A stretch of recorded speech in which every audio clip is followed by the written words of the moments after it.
안녕하세요. 전 간호사로 일하고 있는 30대 후반의 여자 구독자입니다. 대학을 졸업하고 바로 간호사 일을 시작하면서부터 벌써 병원을 세 군데나 옮기고 정착을 하게 됐네요. 원래 일보다 사람이 더 힘든 거라고 하잖아요. 이 간호사라는 업을 선택하고 나서 특히나 더 많은 공감을 하게 되는 말인 것 같아요. 요즘 간호사들끼리 태움이라고 해서 먼저 들어온 선배 간호사가 후배 간호사의 군기를 지나치게 잡는 문제도 심각하다고 하다지만 전 그것보다 더 심한 게 의사들의 갑질이라고 생각하는 사람 중 하나거든요. 분명히 좋은 의사 선생님들이 세상에 많은 것도 알고 있지만 일 때문에 마주쳐서 그런지 몰라도 제가 직장 생활을 하면서 만난 선생님들은 하나같이 포용력도 없고 콧대는 하늘을 찌를 듯이 높았고요. 병원이라는 공간이 어디 의사들만 존재한다고 해서 제대로 돌아갈 수 있는 곳은 아니잖아요. 그런데도 간호사들은 마치 자기 수발을 들어주는 하인 정도로 생각하는 사람들이 많은 것 같아서 마음 다친 적이 많았습니다. 그런데 이런 의사 직장에서나 실컷 봤으면 그만이지 집에서까지 보게 될 줄은 몰랐거든요. 직장 동료로 만나도 속에 천불이 날 것 같은데 때려야 뗄 수 없는 가족이라는 관계로 만나게 되면 얼마나 지긋지긋하겠습니까? 바로 얼마 전 저와 한 가족이 된 저희 의사 형님 얘기를 한번 해볼까 하고요. 늘 자기 잘난 맛에 살았던 저희 의사 형님께서 이번에 자기가 늘 무시했었던 간호사인 동서에게 제대로 한풀 꺾이는 일이 있어서 통쾌한 마음으로 사연 공유해 봅니다. 제가 간호사가 될 수 있었던 건 저희 할아버지 영향이 컸어요. 사실 저희 할아버지 할머니 모두 의사와 간호사셨거든요. 옛날엔 시골 병원에서 일을 하시면서 집안 형편이 어려운 환자들을 만나면 돈도 받지 않고 치료를 해주셨다는 얘기를 들을 때마다 나도 공부를 열심히 해서 할아버지처럼 사람 살리는 의사가 되어야겠다 생각을 했어요. 그런데 어디 의사라는 직업이 장래 희망칸에 의사라고 써서 낸다고 덜컥 될 수 있는 직업은 아니잖아요. 의사를 하기 위해 제 성적은 한참이나 모자랐었던 거죠. 결국에 할아버지의 뜻을 이어받을 수 있으면서도 성적에 맞춰 적당히 타협할 수 있는 직업이 무엇일까 하고 찾다가 고른 것이 간호사였어요. 간호사가 의사보다 되게 쉬워 보여서 그러냐?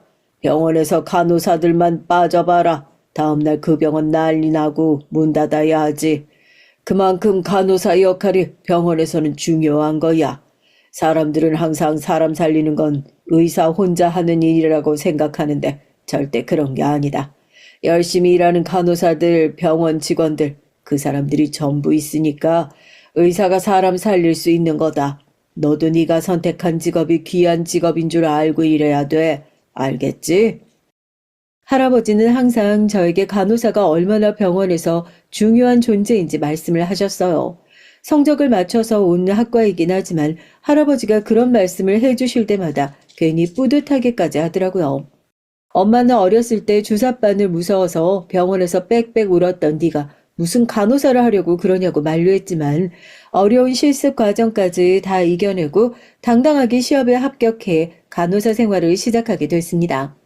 간호사가 절대 그렇게 만만한 직장이 아니라고 물론 예상은 하고 있었지만 막상 직장 생활을 시작하고 나서 보니까 정말 힘들게 짝이 없더라고요. 야, 너 생각이 있는 거야, 없는 거야? 머린 장식으로 달고 다니는 거야? 거슬리게 하지 말고 병원에 도움 안 되겠다 싶으면 빨리 옷 벗고 다른 일 찾아. 알겠어? 교대 근무에 뚝뚝 떨어지는 체력은 물론이고요. 다들 그렇게 힘든 환경에서 일을 하다 보니까 예민해진 탓에 서로에게 상처 주는 말들을 아무렇지도 않게 내뱉기도 일쑤였습니다. 혹시라도 간호사란 직업을 꿈꾸는 분들이 제 사연 들으시거나 간호사 꿈을 꾸는 자녀를 두신 분들이 있으시다면 전 그래도 한 번은 만류하는 게 좋지 않을까 싶을 정도였다니까요. 여튼 할아버지의 모습을 보고 품었던 의사에 대한 환상은 사회생활을 시작하며 그렇게 차곡차곡 떨어지고 있었네요.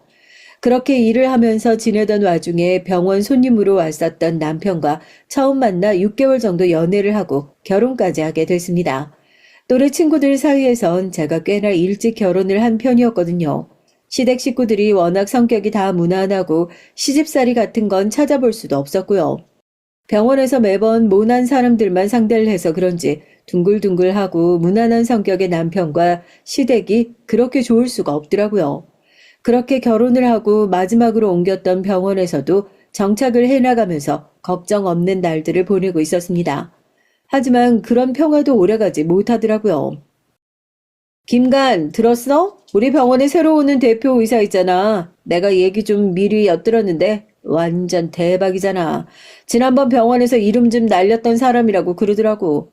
뭐긴 뭐야, 진상으로 이름 날렸다는 거지.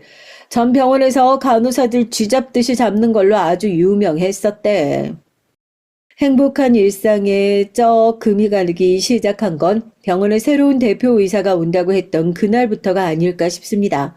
저희 병원은 총 4명의 대표 의사가 함께 일하고 있는 규모가 꽤나 있는 곳이었거든요. 저희가 함께 일하고 있던 대표 의사 선생님이 병원을 옮기는 바람에 공석이 생겨서 사람을 뽑고 있다는 소식은 알고 있었지만 생각보다 꽤나 빨리 뽑혔구나 했죠. 사실 이 담당 의사라는 게 저희 간호사들한테는 굉장히 중요한 요소거든요. 삶의 질을 결정짓는 요소라고 해야 할까요? 생각해보세요. 집에서 잠을 자는 시간만큼이나 간호사들은 병원에서 의사랑 함께 보내는 시간이 많은데 어딘가 삐뚤어져 있는 사람들을 만나면 그거 감당하느라 일 힘든 걸 못 느낄 정도로 지쳐버리는 거예요. 그런데 하필이면 새로 오는 의사 선생님께서 지난 병원에서 간호사들을 갈구고 태우는 것으로 한동안 이름을 날리셨다고 하니 그 얘기를 듣고 얼마나 절망적이겠습니까? 제발 서로 잘 모르고 그냥 생각 없이 나온 소리이길 간절히 빌었죠. 반가워요. 앞으로 일하면서 무슨 일 있어도 절대 나 2번 말하게 하지 말아요. 내가 제일 싫어하는 게 한 번에 말 못 알아듣고 꼭 2번, 3번 귀찮게 하는 사람이니까. 하지만 이 소문이라는 거 그냥 아무 이유 없이 괜히 도는 게 아니더라고요. 결국 예정대로 저희 병원에 새롭게 의사 선생님이 오게 되고 그 선생님은 처음 올 때부터 거의 분위기를 살얼음판 걷는 수준으로 바꿔버렸습니다. 저도 마지막으로 옮긴 이 병원에 꽤나 정착 잘 했다고 이젠 장기 근무를 할 수 있겠다고 생각했었는데 그런 생각과 다짐들도 의사 선생님이 새롭게 오고 나선 모두 다 깨져버리고 말았죠. 이 여의사 전에 있던 병원에서도 간호사들이랑 트러블이 많았던 것으로 유명했다고 그러던데 우리 병원 와서 보니까 그 트러블이 왜 생겼는지 알겠더라고요. 의사라고 콧대 높은 사람은 여러 봤어도 이렇게 머릿속으로 아예 계급 자체가 다르다고 선 그어놓고 사람 하대하는 사람은 진짜 처음 봤다니까요. 저희가 일이 바쁘다 보니까 다 같이 점심을 먹는 날이 별로 없어요. 안 바쁜 사람들은 나가서 좀 여유 있게 밥을 먹으라고 먼저 보내고 병원에 남아서 일을 해야 하는 사람들은 간호사실에 들어가서 샌드위치나 간단한 간식 같은 것으로 대강 식사를 때우고 나오는 경우가 많았죠. 그날도 그랬어요. 환자들이 정말 점심시간 직전까지 계속 밀려 들어오는 바람에 점심시간에도 정리할 것들이 꽤나 많을 것 같더라고요. 동료 간호사들의 등을 떠밀어 줬습니다. 먼저 밥 먹고 오라고요. 전 냉장고에 있는 샌드위치로 대강 때우면 된다고 걱정하지 말라고 그랬죠. 응급실처럼 직접적으로 사람을 살리는 게 눈에 보이는 공간은 아니지만 그래도 병원에서 간호사로 일을 하고 있다는 것이 얼마나 뿌듯하고 자부심을 느꼈는지요. 비록 점심시간에 밥 먹을 시간도 여유롭지 않아 이렇게 간호사실에서 구겨져 대강 밥을 먹을지언정 제가 선택한 직업엔 후회 없다고 그렇게 웃으면서 바쁜 하루를 다독이고 있을 때였습니다. 누가 노크도 없이 간호사 휴게실의 문을 벌컥 열어 젖히더라고요. 새로 들어온 의사 선생님이었습니다. 선생님, 여기는 어쩐 일로 하실 말씀이라도 있으신 거예요? 갖다 드릴까요? 하실 말씀이라도 있으세요? 그럼 이 꼴을 보고 할 말이 없다는 게 말이 된다고 생각해요? 병원에서 사람들 다 왔다 갔다 하고 심지어 의사인 나도 아직 바빠서 밥도 제대로 못 먹고 있는데 간호사실에 숨어가지고 혼자 여유롭게 식사를 하고 계셨다? 누가 병원에서 이렇게 간식이나 까먹을 궁리하면서 다니고 있냐고. 냄새나니까 나가서 처먹든지 하라고. 진짜 입을 뜨악하고 벌렸다니까요. 이 의사 내가 만나본 사람 중에 정말 가장 최악인 사람이구나 하고요. 밥 먹을 시간도 없어서 간호사 휴게실에서 샌드위치 쪼가리로 겨우 끼니를 때우고 있는 간호사를 안쓰러워하기는커녕 내 병원에서 냄새 풍기면서 아무것도 먹지 말라고 고래고래 소리를 지르더라고요. 코가 그렇게 예민한가 싶어요. 샌드위치에서 그렇게 심한 냄새가 날 리도 없는데 저렇게 성을 내는 게 도무지 이해가 되지 않더라고요. 그래도 어떻게 하겠어요. 간호사는 을 중에서도 슈퍼 을인데. 그런 말도 안 되는 상황에서도 의사를 들이받고 저 일 관두겠다고 할 수가 없는 거예요. 내가 어쨌든 이 병원에 계속 붙어 있고 여기를 오래 다니기 위해선 저도 말도 안 되는 사이코패스 같은 의사랑 좋은 사이를 유지하는 것도 중요하니까 꾹 참고 죄송하다고 하고 고개를 숙였습니다. 처음으로 이 직업을 선택한 것이 참 서럽더라고요. 여보, 내가 말했잖아. 우리 병원에 대표 의사 하나 올 거라고. 여자 의사가 왔거든? 와, 진짜 또라이도 그런 또라이가 없어. 내가 오늘 병원에서 무슨 일이 있었는 줄 알아? 아니다. 말해봤자 어떻게 해줄 수 있는 것도 아닌데. 당신 속만 상하지. 나 진짜 이 여자랑 제대로 한판 붙고 병원에 사직서 던지고 나와버려? 어? 아, 진짜 너무 열받아 죽겠어. 당신 성격에 퍽이나 그렇게 사직서 던지고 나오겠다. 나야 당신이 힘들다고 하면 언제든 관두는 거 찬성인 입장이긴 하지만 당신이 이렇게까지 얘기하는 거 보니까 그 의사 장난 아닌가 보네.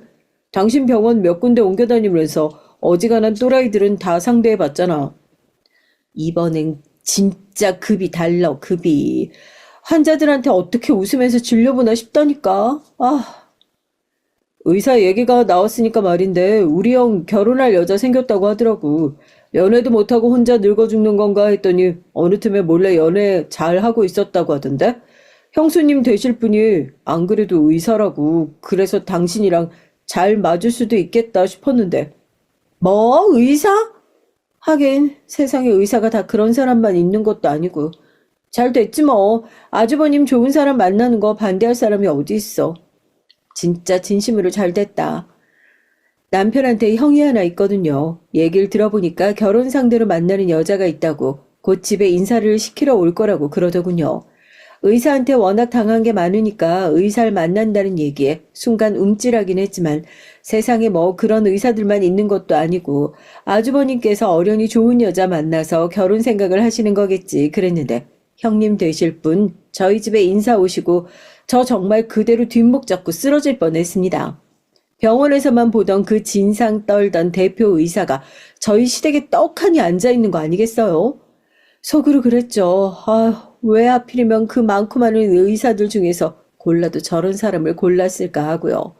저랑 눈 마주친 형님도 당황하긴 마찬가지였던 것 같아요. 둘이 인사해라. 얘기 들어보니까 같은 병원 다니고 있다면서? 아유, 동서지간 사이가 얼마나 좋으려고 그러는지. 새아가가 벌써부터 들어오자마자 네 칭찬을 어찌나 하든지. 우리 둘째 아가가 병원에서 그렇게 일을 잘하고 싹싹하게 본다면서? 응? 자기도 찔리는 것이 있긴 있었는지 시댁 식구들 앞에서 먼저 선수를 쳐놓은 것 같더라고요. 기분이 영 좋진 않았지만 거기서 나서서 제가 먼저 형님을 까내릴 필요는 없을 것 같아 잠잡고 있었죠.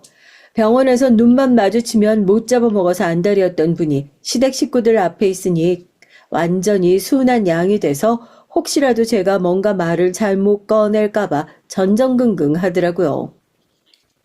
동서라고 불러도 되겠지? 제가 병원에선 까칠한 면이 있어서 동서가 일하면서 서운했을 수도 있을 것 같아요. 그런데 동서도 이해하지. 병원이라는 곳이 워낙에 그런 곳이잖아.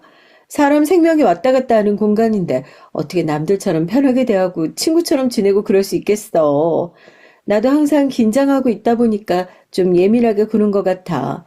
동서 설마 그게 내 진짜 모습일 거라고 생각하고 나 이해 못 해주고 그러는 거 아니지? 나 그럼 서운해. 어쩜 저렇게 사람이 손바닥 뒤집듯이 뒤집힐까? 시댁 식구들과 하하호호 웃으면서 얘기를 하고 있는 모습을 보니까 괜히 속이 끓더라고요. 시댁 식구들도 좋으시겠죠. 의사 며느리 보는 건데요. 인사 잘하고 나가는데 형님이 절 따로 조용히 불러요. 무슨 소리 하려고 그러시나. 설마 그동안 병원에서 내가 뭐 미안했다, 이해 좀 해줘라 이런 소리 하시려고 그러는 건가 싶었는데 우리 형님 늘 예상을 뛰어넘는 분이시거든요. 어차피 나 시집오고 나면 한 집안 식구 될 텐데 한 집에서 얼굴 불편하게 마주칠 거 원하는 거 아니지? 병원에서 있었던 일들 시댁 식구들한테 괜히 이상하게 말 전했다간 결혼이고 뭐고 진짜 큰 코 다칠 줄 알아. 내 말 무슨 소린지 이해했으면 가봐. 이건 뭐 협박이죠. 자기가 병원에서 해온 짓이 있으니 그거 들키기 싫어가지고 저한테 잠자코 입 다물고 있으란 얘기 아니에요. 그런데 제가 뭐 입이 다물어라 하면 네 알겠습니다 하고 입 다물고 있어야 하는 그런 사람이에요. 그런 짓도 병원에 있을 때는 하는 거죠. 뭐 집에 가자마자 남편 붙들고 아주버님이 이 결혼 꼭 해야겠냐. 아무리 생각해도 이건 아닌 것 같다. 몇 번이나 다시 설득을 했습니다.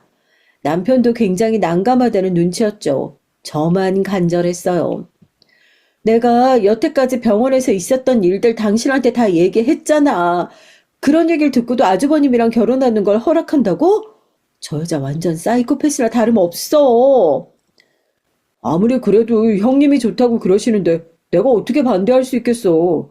그리고 아까 형수님 얘기 들었잖아. 병원이니까 촉각을 다투는 일들을 하는 곳에서 일을 하고 있으니까 좀 더 예민할 수밖에 없다고. 나름대로 먼저 화해의 손길을 내미신 것 같은데 이제 한 집안 식구 될 사이인데 너무 마음에 문 꽉 닫아놓고 그렇게 굴지 말자. 어? 좋은 게 좋은 거라고. 또 자기 형이라면 끔찍하게 생각하는 저희 남편은 저한테 그동안 그런 얘기들을 실컷 들었음에도 불구하고 자기 형님이 좋다고 데려온 여자 자기가 무슨 수로 반대하겠냐면서 오히려 저한테 이런 얘기 괜히 형님한테 말하지 않았으면 좋겠다고까지 얘기를 하더라고요. 아니 저 같으면 자기 형님이 만나는 여자가 이렇게 개차반이니까 팔자 꼬지 말라고 먼저 말을 해준 저한테 고마워서 엎드려 절이라도 하겠어요. 결국에 타이틀이 다인 거죠. 의사 며느리, 의사 형수님, 의사 마누라, 그놈의 의사 타이틀들이 뭐가 그렇게 중요하다고. 더 말려봤자 말도 안 듣고 저도 그냥 저한테 다가오는 이 운명을 반쯤 포기한 채 받아들이고 있었습니다. 두 사람은 결국 식을 올리셨어요. 그렇게 저 혼자만 지옥 같은 생활이 시작됐죠. 저랑 결혼한 것도 아닌데 지옥은 좀 오바 아니냐고요? 생각을 해보세요. 회사에서 나를 죽도록 괴롭혔던 상사가 있어요. 전 하루 종일 퇴근하고 저 사람 한시라도 빨리 얼굴 안 봤으면 좋겠다 생각만 하면서 하루를 버티고 있는데 퇴근을 하고 나서 집에 갔더니 저 얼굴이 또 있는 거예요. 얼마나 끔찍하겠어요. 병원에서 괜히 우리 한 식구인 거 얘기도 하지 마. 설마 내가 한 식구라고 너만 특별히 따로 챙겨주고 뭐 그럴 거라고 생각한 건 아니지? 그 정도로 멍청할 것 같진 않지만 그래도 공과 산을 확실하게 구분할 수 있는 머리였으면 좋겠는데 그래야 내 병원에 데리고 있는 게 안 억울할 것 같아서 그렇거든. 뭘 그렇게 멍청하게 서 있어? 빨리 움직이라고 빨리. 가족이라고 좀 더 챙겨주는 그림은 바라지도 않았어요. 그냥 제발 간호사를 사람 취급 정도만 해줬으면 좋겠다고 생각했죠. 한 병원에서 계속 일하는 게 불편해서 다른 병원으로 옮길까 생각도 했었는데 짧은 시간 동안 너무 자주 병원을 옮겨 다녔던 것도 있었고 솔직히 저 의사 형님 한 분만 빼면 나머지 것들은 전부 마음에 드는 병원이어서 옮기기 싫었던 것도 있었어요. 이 악물고 버티자는 심정이었죠. 그래, 아무리 괴롭혀 봐라. 네가 나가지 내가 나가니 하는 오기로요. 하지만 그런 형님과의 사이는 점점 더 나빠지기만 할 뿐이었습니다. 오늘 흉터 수술 진행하는데 수술방 같이 들어오는 간호사 누구누구야? 전신 마치니까 정신 똑바로 차리고 내가 시키는 것만 잘해. 알겠어? 저 선생님, 이 케이스는 국소 마취로만 진행해도 충분하지 않을까요? 환자분 나이가 어린데 전신 마취로 진행했다가 다른 부작용이 올 수도 있고 너무 위험해 보여서요. 흉터 수술을 하러 들어온 환자가 하나 있었거든요. 나이가 어려서 전신 마취하는 것이 너무 위험해 보여 수술 전에 의사와 간호사가 같이 환자 상태에 대한 회의를 하던 중에 제가 먼저 얘기를 꺼냈어요. 다른 간호사들도 제가 말을 꺼내니까 너무 위험할 것 같다. 그냥 보호자 동의 받고 국소 마취로만 진행해도 될 것 같다 하면서 말을 보태기 시작했습니다. 그 시간이 그러라고 있는 시간이잖아요. 환자 상태에 대해서 파악하고 수술을 어떻게 하면 더 잘할 수 있을까 의논하는 시간이요. 그런데 고귀하신 선생님의 눈엔 그저 간호사들이 자기 의견을 무시하고 똑똑한 제 생각에 토를 단다는 거로밖에 보이지 않았나 봅니다. 처음에 말을 꺼낸 저를 콕 집어서 대놓고 얘기를 하더라고요. 너 오늘 수술방에 들어오지도 말아라 하고요. 그렇게 잘났으면 공부 좀 열심히 해서 의사라도 되지 그러셨어요? 왜? 아예 혼자 나오고 나면 네가 처방이랑 다 내려서 약도 주고 치료도 하고 해라. 어? 어디 감히 간호사 주제에 건방지게 오덜내리긴. 너 당분간 내 수술방 들어오지 마. 나가서 잡일만 해. 솔직히 너무 억울한 처사였지만 병원 안에선 의사 말이 곧 법과도 같으니까요. 찍소리도 하지 못하고 알겠다고 하고 수술방을 나오게 됐습니다. 그런데 수술이 끝나고 나서 동료 간호사가 하는 얘기가 기가 막히더라고요. 그 수술 결국 제 의견대로 전신 마취가 아닌 국소 마취로 진행하게 됐다고요.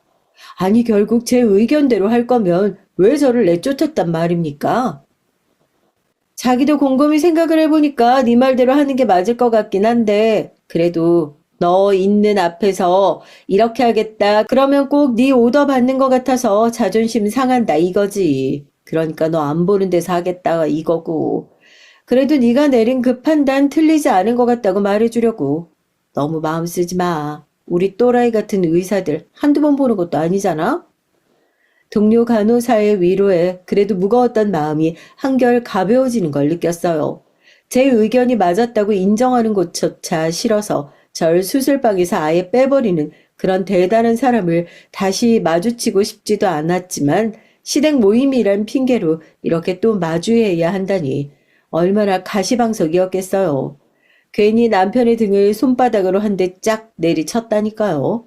그러게 그때 결혼할 때 당신이 아주버님 좀 제대로 뜯어 말렸으면 내가 지금 이렇게 불편할 일도 없지 않냐고요. 가뜩이나 불편해 죽겠는데 형님은 다 같이 모인 자리에서 오늘 낮에 병원에서 있었던 일을 본인이 먼저 얘기를 꺼내시더라고요. 시댁 식구들이 자기 편이라도 들어줬으면 싶었나 봐요. 아니면 그냥 제 코를 사람들 앞에서 납작하게 만들고 싶어서 그러셨던 걸까요? 의사라는 게 보통 힘든 일이 아니지. 나도 얘기만 들어서 알지만은 병원이라는 데가 조금만 실수해도 환자들한테 욕먹어 사람들한테 치여 여간 고생스러운 일이 아니잖니. 아유, 그래도 어머님이라도 이해해 주시니까 얼마나 감사한지 몰라요. 환자들한테만 치이나요? 같이 일하는 간호사들한테도 치여요. 안 그래도 제가 지난번에 수술방 들어가면서 지시를 내렸는데 간호사들이 자기 짬 좀 찼다고 이제 제 말을 잘 안 들으려고 하는 거예요. 그래서 제가 단호하게 이렇게 하는 게 맞다 하고 그 간호사 수술방에서 빼버렸죠. 판단은 의사가 하는 건데 바로 잡을 수 있는 건 단호하게 바로 잡아야 되잖아요. 아이고 그래. 네가 역시 의사라서 똑부러지게 대처 잘했네. 둘째가 병원에서 가족인 거 티 많이 못 내더라도 이런 일 있으면 네 형님 편도 들어주고 해라. 알겠지? 오늘 할아버지 병원 가봐야 돼서 일찍 나가야 한다고 그러지 않았어? 얼른 괜찮아지셔야 할 텐데. 이젠 나이도 있으셔서 가족들도 거의 마음의 준비하고 있어요. 그럼 저 먼저 일어나 볼게요. 형님, 그럼 내일 병원에서 뵐게요. 병원에서 저랑 불편한 일이 있었던 것을 시댁 식구들 다 있는 자리에서 대놓고 저렇게 얘기를 한다는 게 속으로 화가 치밀지만 조용히 얘기를 듣고 있었어요. 시어머니가 자기 편 들어주니까 완전히 의기양양해선 절 빤히 쳐다보더라고요. 마치 너도 들었지? 너도 다른 사람들처럼 나 떠받들어야 한다는 소리를 들었지? 하는 것처럼 보여서 할아버지의 병원 방문을 핑계로 제가 먼저 자리에서 일어났습니다. 제가 간호사가 되기로 결심한 계기이기도 했던 저희 할아버지의 건강이 최근 들어 엄청나게 나빠지셨거든요. 암 진단을 받으신 이후에 계속해서 병원에 누워 계시긴 하는데 병원에서도 남은 기간은 한 3개월 정도라고 생각하고 가족들도 마음의 준비를 하는 게 좋겠다고 생각해서 시간이 될 때마다 이렇게 할아버지 병원을 찾아가서 마음속에 쌓아두었던 차마 다 하지 못했던 얘기도 나누고 그러면서 시간을 보냈습니다. 그리고 얼마 후에 병원에서 일을 하고 있는데 할아버지가 돌아가셨다는 소식을 듣게 됐어요. 어렸을 때부터 저를 워낙에 예뻐하셨던 할아버지셨기에 임종 소식이 충격적이기만 하더라고요. 그래서 제가 하고 있는 일을 내팽개치고 달려갈 수밖에 없었고, 할아버지도 그건 원하지 않으실 거라고 생각하고 하고 있던 일을 잘 마무리하고 선배 간호사에게 얘기를 해뒀습니다. 저 할아버지께서 돌아가셔서 부모상 아니면 3일 휴가 맞죠? 혹시라도 제 휴가 쓸 일이 더 필요하다 싶으면 따로 연락드릴게요. 죄송해요. 이렇게 갑자기 병원 비워서. 아니야, 왜 그런 얘기를 해. 할아버지랑 엄청 가까운 사이였다면서. 마음이 너무 안 좋겠다. 우리도 일 끝나고 나서 장례식장 갈 테니까 가서 할아버지 잘 보내드리고 와. 병원에서 조부상의 경우엔 3일 휴가가 나오는 걸로 알고 있어서 근태를 관리하는 선배 간호사에게 잘 좀 처리를 해달라고 말을 하고 장례식장으로 왔습니다. 그날 저녁에 시댁 식구들, 형님까지 다 포함해서 장례식장을 다 같이 방문했었고요. 그래도 상황이 상황인지라 왜 자기한테는 말 안 하고 갔냐 하고 타박이라도 할 줄 알았더니 별소리 안 하고 잠자코 넘어가는구나 했었는데 문제는 할아버지 장례가 끝나고 병원으로 복귀한 후였습니다. 난감한 표정의 선배 간호사가 저에게 오더니 먼저 말을 꺼내더라고요. 3일 휴가 나오는 거 그거 아무래도 제 휴가로 돌려서 사용해야 할 것 같다고요. 한 번도 그런 적이 없었는데 그게 갑자기 무슨 소리냐 되물었죠.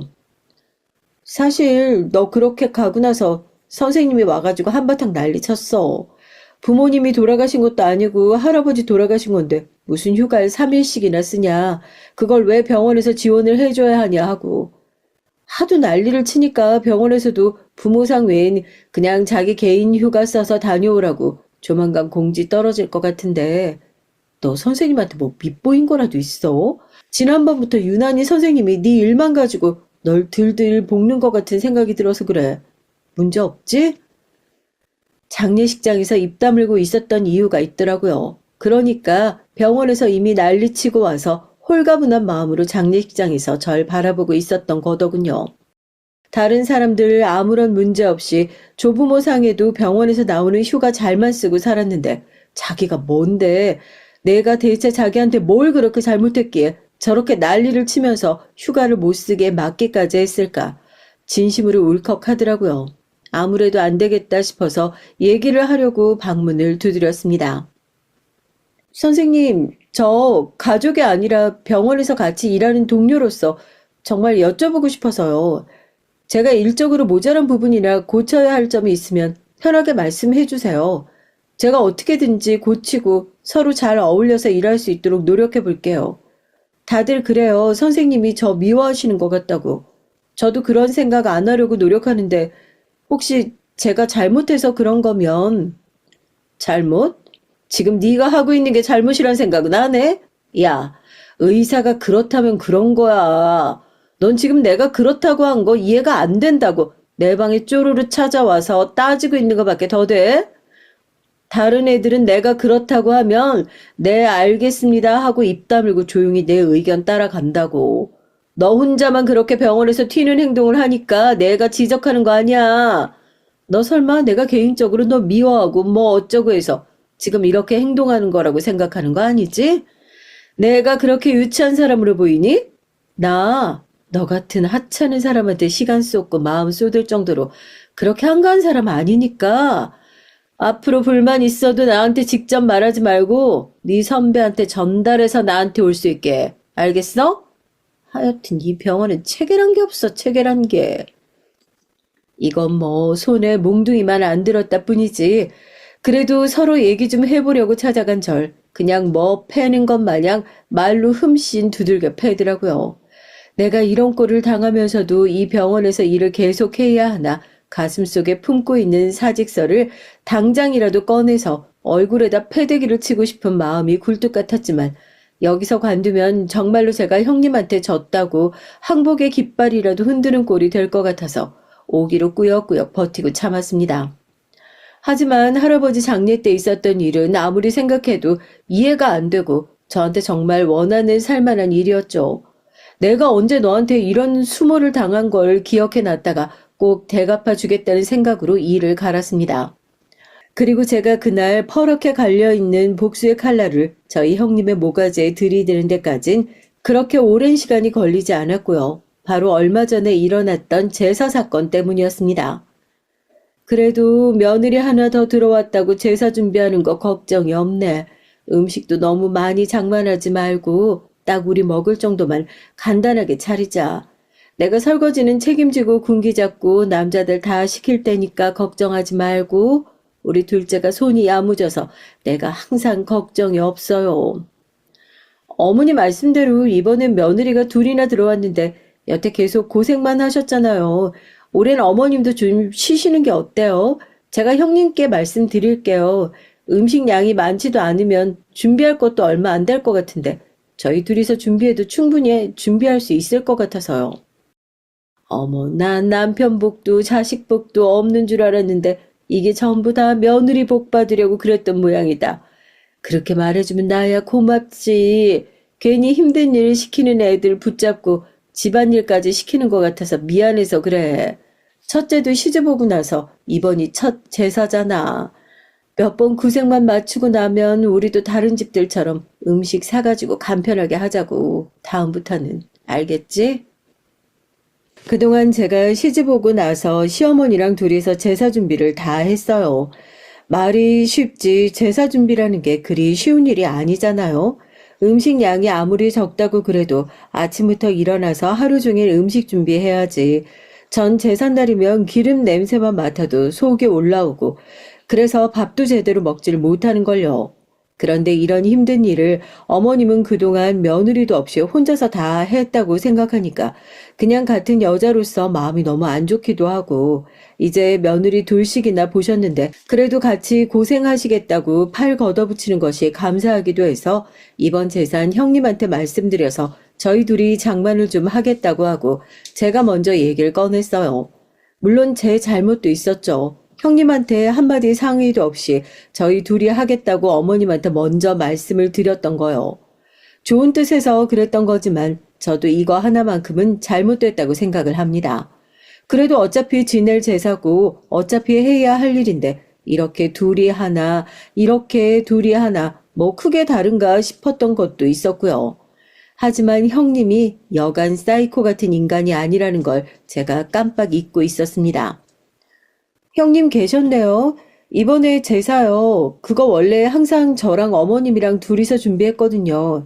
근데 요즘 어머님 나이도 있으셔가지고 자꾸 허리도 아프다고 하고 무릎도 아프다고 그러시고 음식 장만까지 같이 하자고 얘기하는 게 너무 죄송스러워서 이번 제산 저랑 형님이랑 둘이서 준비하는 게 어떨까 해가지고요. 제가 형님 의견 먼저 물어보고 허락을 받았어야 하는 건데 당연히 형님도 좋으실 거라고 생각해서 그랬어요. 죄송해요. 병원에서 일하니까 이 쿠셔너 사용이 너무나도 익숙한 거예요. 쿠셔너가 뭐냐고요? 상대방 기분 나쁘게 쿠션 받치고 있는 것처럼 한 번 더 돌려서 얘기하는 거요.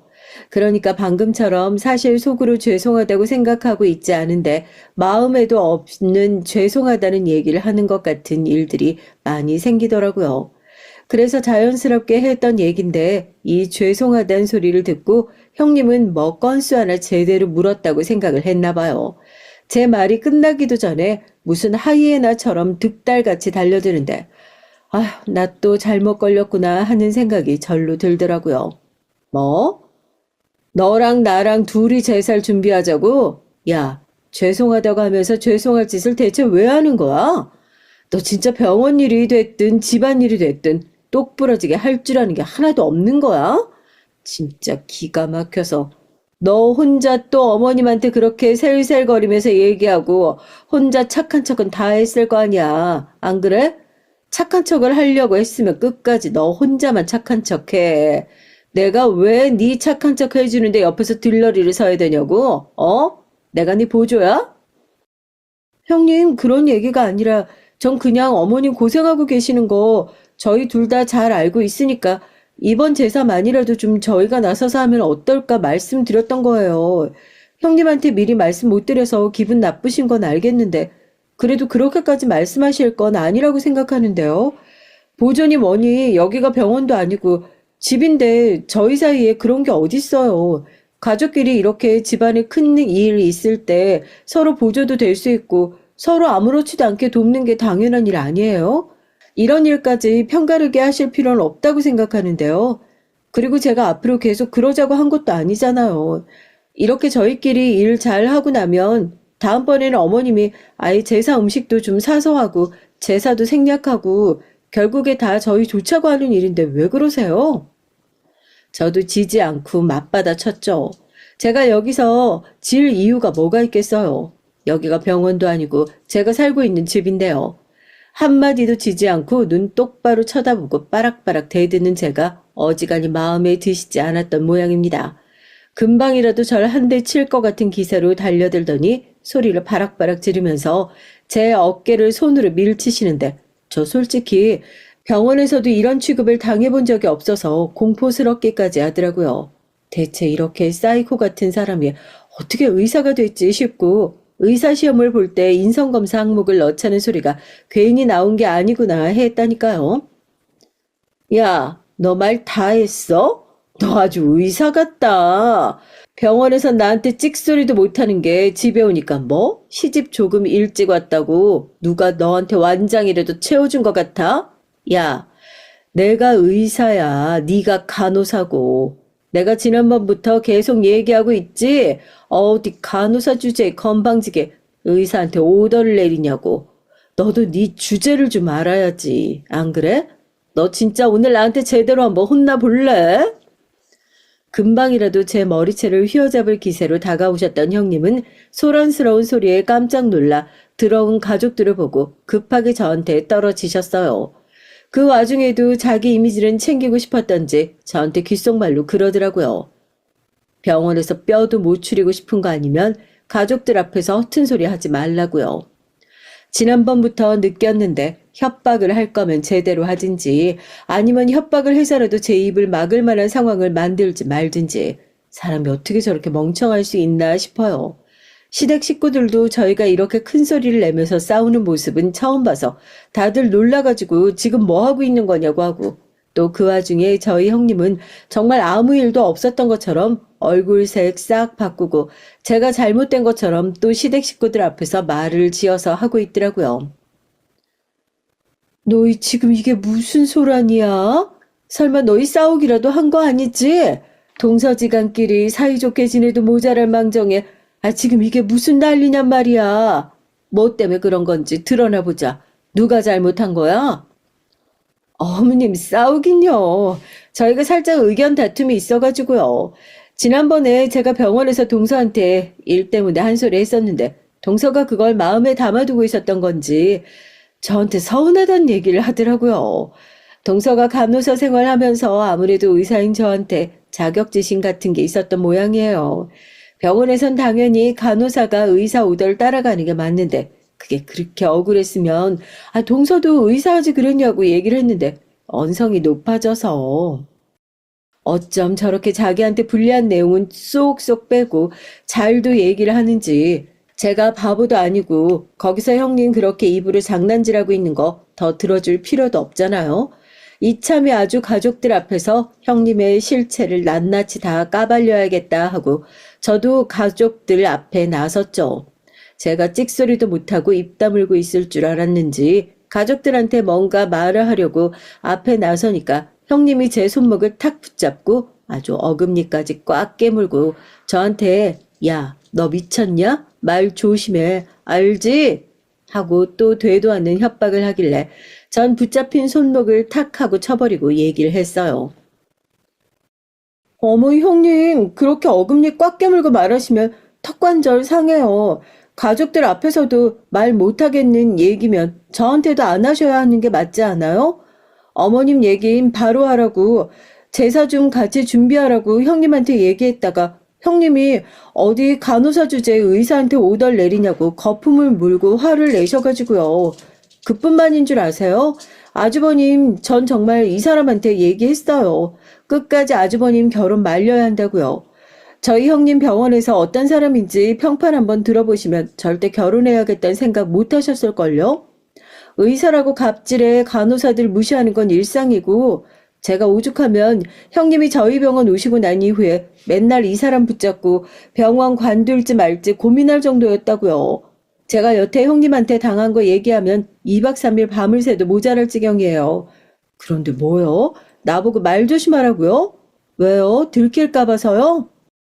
형님의 충격적인 이중 생활에 시댁 식구들이 다들 경악하고 입을 떡하니 벌리고 있는데 그 와중에 저희 형님은 그걸 또 어떻게든 수습해 보겠다고 이게 다 제 자격지심 때문에 일어난 일이랍니다. 어머님, 아버님, 여보, 이거 다 얘기 들을 필요도 없는 말이야. 내가 그때 얘기했잖아. 병원은 생명이 왔다 갔다 하는 곳이라고. 거기서 간호사가 의사보다 목소리 높여가지고 말을 한다는 게 말이 돼? 병원에서 자기가 찍소리도 못 내고 살고 있으니까 집에서라도 괜히 나한테 큰 소리 한번 내보고 싶어서 지금 이렇게 깝치나 본데.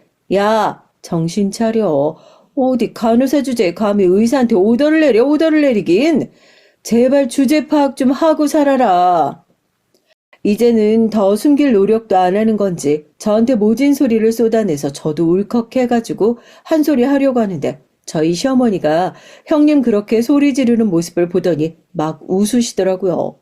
어머님뿐이 아니었죠. 아버님이며 자리에 있었던 시댁 식구들이 다 배꼽 잡고 깔깔 웃는데 형님이랑 아주버님만 이게 어떻게 된 일인지 몰라서 어안이 벙벙한 얼굴로 저희를 바라보고 있었고요. 그때 어머님께서 진실을 말씀해 주셨습니다. 뭐? 간호사 주제에 어디 의사한테 오더를 내리냐고? 그러는 너야말로 어디 의사 주제에 건물주한테 오더를 내릴 수가 있니? 주제 파악을 하고 살아야 할 건 첫째 너인 것 같구나. 네? 그게 무슨 말씀이세요? 건물주라니요? 지금 저희 병원 건물주가 동서라도 된다는 말씀이세요? 어머님, 간호사 월급 가지고 저희 병원 건물 사려면 죽었다 깨어나고, 아니, 2번은 죽었다 깨어나도 불가능할걸요? 어머님이 뭔가 잘못 알고 계신 것 같은데, 벌어서야 당연히 못 사죠. 저희 할아버지가 얼마 전에 돌아가시면서 물려주신 건물이에요. 저희 할아버지도 의사셨거든요. 누구랑 다르게 사람 살리는데 자부심도 가지고 사명감도 있는 그런 의사요. 형님, 아니, 선생님은 누구보다 잘 기억하시지 않으세요? 제가 얼마 전에 할아버지 장례 치르러 갔을 때 저 없는 동안 병원에서 조부상에 무슨 휴가 주냐고 개인 휴가 쓰게 해야 한다고 그렇게 독립투사처럼 싸우셨다면서요? 덕분에 제 연차 다 반납했는데. 뭐? 그런 일이 있었단 말이야? 예, 첫째 네가 직접 대답을 해봐라. 너 식구끼리 그렇게 말도 안 되는 짓을 정말 한 거야? 아이고, 기가 막혀서 이거 원 의사가 아니라 사이코를 집안에 들였구만. 이런 것들도 의사라고 가운 입고 환자 보고 있으니 환자가 돈으로 보이지 살려야 할 생명으로 보이겠어? 아이고, 한심해. 이놈아, 넌 어디서 이런 여자를 데리고 와서는? 시어머니는 제 얘기에 기가 막힌다며 혀를 끌끌 차셨고 제가 할아버지에게 건물을 물려받았다는 소식이 아직 믿기지 않는 건지 형님은 눈만 끔뻑끔뻑 뜨고 아무런 말을 하지 못하더라고요. 아직도 못 믿는 것 같아 얼마 전에 할아버지에게 건물을 양도받았다는 증서를 핸드폰으로 형님에게 척하니 내밀었습니다. 아무 말도 하지 못하고 고개만 푹 숙이고 있던 형님이 천천히 제 앞에서 무릎을 꿇기 시작하더라고요. 세상 무서운 것 없고 자기 잘난 맛에 사는 콧대 높은 의사라고 생각했는데 그래도 건물주 앞에선 찍소리 못하는 별반 다를 것 없는 인간이었나 봅니다. 왜요? 제가 그냥 동서가 아니라 건물주 동서라고 하니까 갑자기 지나간 본인의 과오를 반성해야 할 것 같고 그런 생각이 드세요? 기가 막혀서 이렇게 무릎이라도 꿇으면 제가 아이고 형님 지금 뭐 하시는 거냐고 얼른 일어나시라고 하면서 용서라도 해줄 것 같으셔요? 안 그래도 지금 병원이 그 자리 차지하고 있기 힘들어서 건물주 입김 장난 아닌 걸로 알고 있는데 제가 형님 직장 못 다니게 한번 손이라도 써드릴까요? 동서, 내가 정말 잘못했어. 동서가 건물주인 줄 알았으면 내가 동서 앞에서 그렇게 안 깝쳤었는데 나 한 번만 봐줘, 동서. 응? 동서도 내 얘기 들었잖아. 나 간호사들이랑 사이 안 좋아서 이 병원 저 병원 옮겨 다니느라고 이제 갈 곳도 없어. 여기서 나가면 내 돈으로 개원해야 되는데 내가 그렇게 옮겨 다니면서 개원할 돈이라 제대로 모았겠냐고. 나 이제 다시는 동서한테도 다른 간호사들한테도 함부로 안 대할게.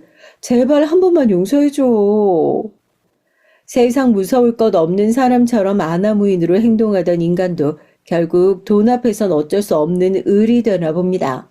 몇 분 전까지만 하더라도 저 한 대 칠 기세로 죽일 듯이 달려들어서 사람을 들들 볶았던 인간이 이젠 제 앞에서 무릎을 꿇고 한 번만 용서를 해달라고 싹싹 빌고 있으니 참 기가 막히면서 내가 건물이라도 안 갖고 있었으면 이런 사과나 제대로 받을 수 있었겠나 싶어 기분이 착잡하기도 하더라고요.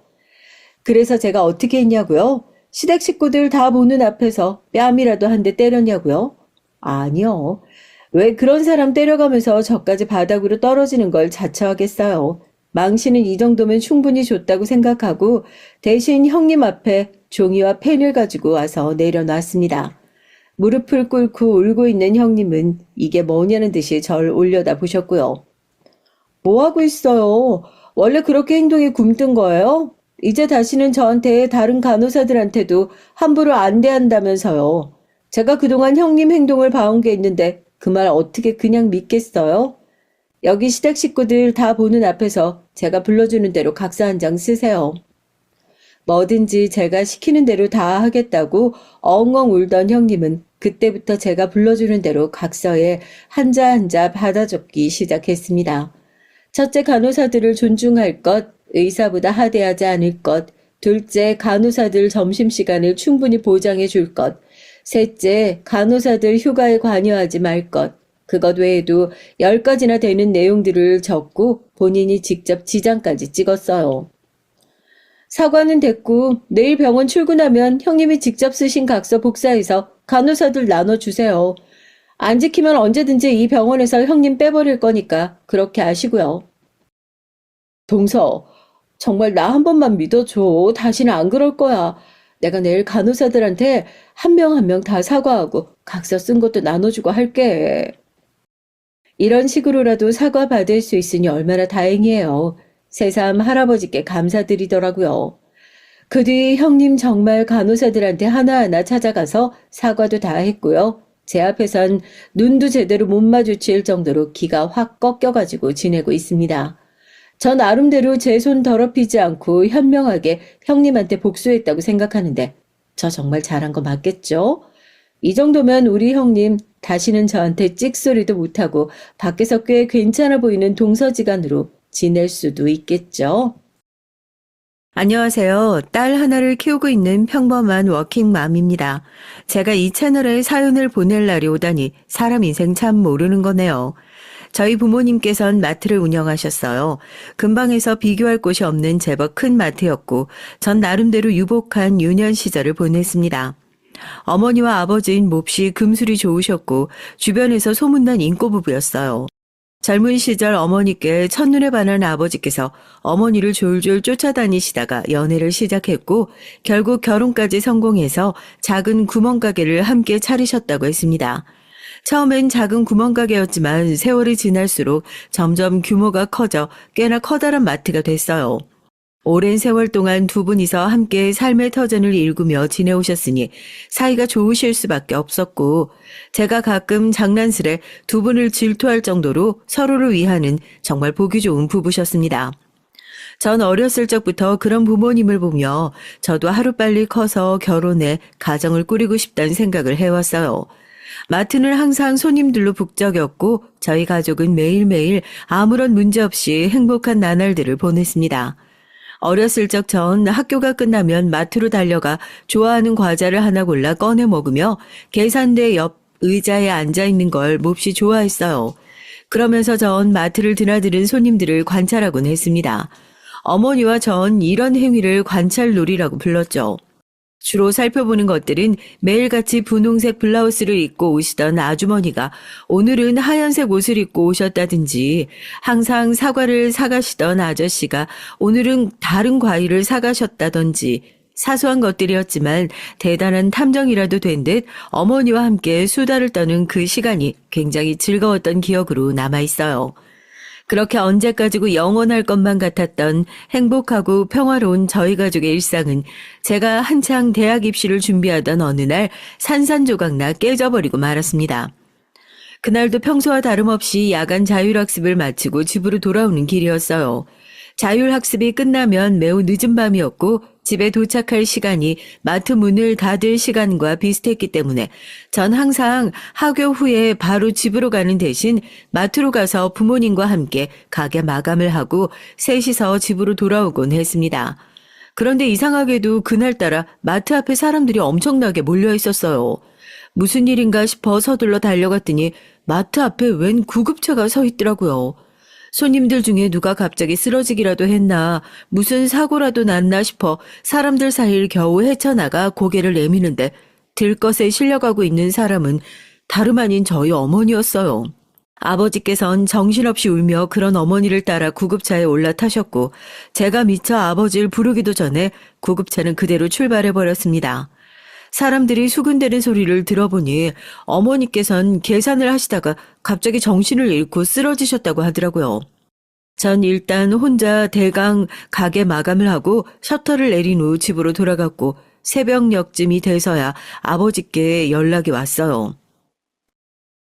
네 엄마가 뇌출혈로 쓰러졌다. 상태가 아주 안 좋아. 병원에선 하루 이틀 안으로 정신을 못 차리면 뇌사 상태에 빠질 가능성이 크다고 하네. 당분간은 마트 문을 닫고 여기서 엄마를 지켜볼 생각이다. 우리 딸 혼자서 밥도 잘 차려 먹고 학교 잘 다닐 수 있지? 뇌출혈이라니 너무나 청천벽력 같은 소식이었어요. 평소 저희 어머니께선 식사도 건강하게 하시고 일주일에 2-번씩은 아버지와 함께 등산을 가실 정도로 운동을 좋아하시는 분이었는데 그렇게나 건강하시던 분이 하루아침에 갑작스레 쓰러지시다니요. 다음날 학교가 끝나자마자 불이 났게 병원으로 달려갔고 중환자실에서 산소호흡기를 달고 누워 계시는 어머니를 보니 눈물이 쏟아졌어요. 아버지께서도 밤새 우셨는지 얼굴이 퉁퉁 부어있고 어쩌다 이런 일이 저희 가족에게 일어났는지 하늘이 너무나 원망스러운 마음뿐이었습니다. 기적적으로 눈을 뜨시긴 했지만 이미 뇌의 많은 부분의 손상이 있습니다. 아마 이대로는 정상적인 일상생활이 불가능하실 거예요. 기본적인 운동 능력이나 언어 쪽에 특히 문제가 있을 겁니다. 약물 치료와 재활 훈련을 꾸준히 하신다면 차차 나아지긴 하겠지만 어느 정도 회복을 하실진 환자에게 달려있기에 저희도 장담을 드릴 수가 없습니다.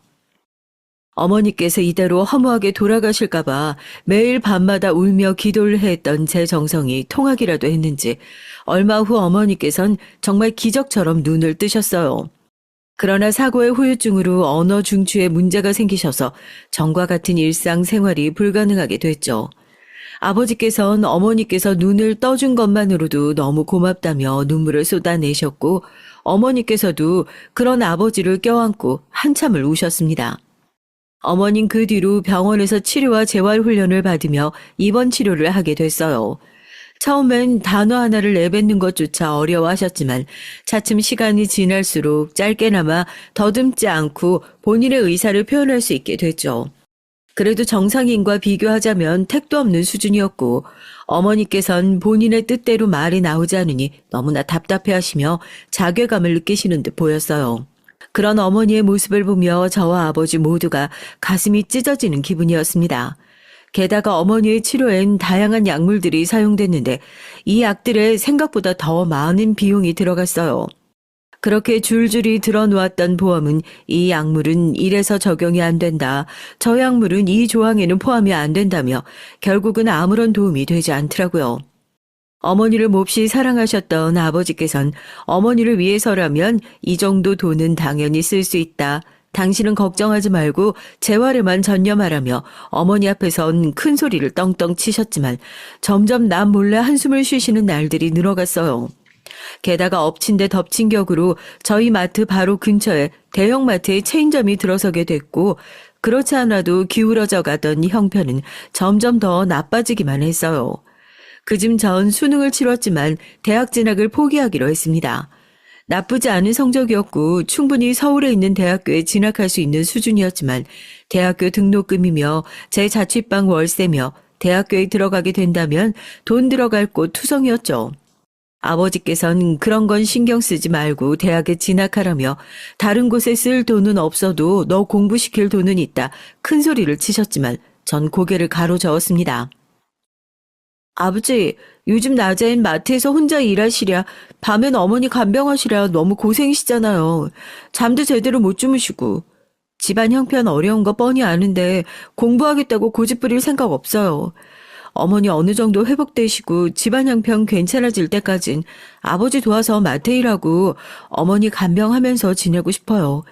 대학에 갈지 말진 그때 가서 다시 고민해봐도 되잖아요.